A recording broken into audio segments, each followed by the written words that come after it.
Mais je prouve et je montre que là, actuellement, mon téléphone, qui est un téléphone comme le vôtre, enregistre ce que j'ai dit.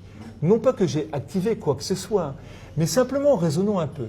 Si la commande vocale OK Google entraîne une réponse de Google, sans que autre chose que la commande vocale puisse entraîner, c'est que le micro était actif, c'est que le micro reconnaît ce que je dis. Donc vous avez dans vos téléphones, à tout moment, pas quand il est en veille, mais quand il est activé, je suis en train de réactiver, vous avez un micro qui fonctionne en permanence.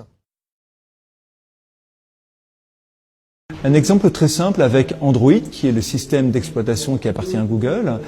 Android, comme Siri, Android permet de faire des recherches vocales. Mais je vais vous montrer quelque chose qui est vraiment étonnant. Faisons une recherche. OK Google. Recette de la tarte aux poires. Selon l'atelier des chefs, étalé en... Donc on s'aperçoit qu'il y a une reconnaissance parfaite de la voix et j'ai les résultats de mes réponses. Par contre, il y a quelque chose qui est vraiment intriguant. Je vais aller sur My Activity Google, qui est la page offerte par Google, qui vous présente l'ensemble de votre activité sur Google. J'actualise la page, on va pouvoir réécouter la requête vocale. Et écoutez bien. Faisons une recherche. OK Google. Recette de la tarte aux poires. Pour le plaisir, on va le réécouter. Faisons une recherche. OK Google.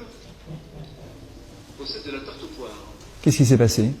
Google a tout simplement enregistré les quelques secondes qui précédaient OK Google. Ça veut dire quoi? Ça veut dire que le micro fonctionne en permanence et qu'il vous donne simplement accès au bout de vocalisation de votre recherche. Je ne sais pas si vous le saviez, mais il est clair que vous avez ici un outil qui potentiellement peut enregistrer absolument tout ce que vous dites. Alors, on peut s'en effrayer, on peut s'en réjouir. J'ai envie de dire que c'est une position personnelle.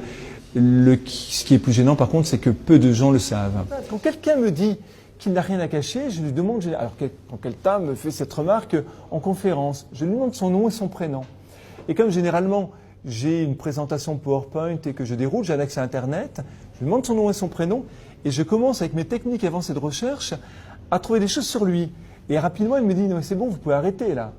D'accord? Il ne faut pas confondre j'ai rien à cacher avec j'ai tout à montrer, ce qui est totalement différent. Nous sommes, nous collectivement, quelles que soient nos différences d'âge, nous sommes la dernière génération qui a connu un monde d'avant Internet. Nos enfants ne connaîtront que le monde Internet, vivront et nageront et pourront se mouvoir dans un monde qui est totalement numérisé.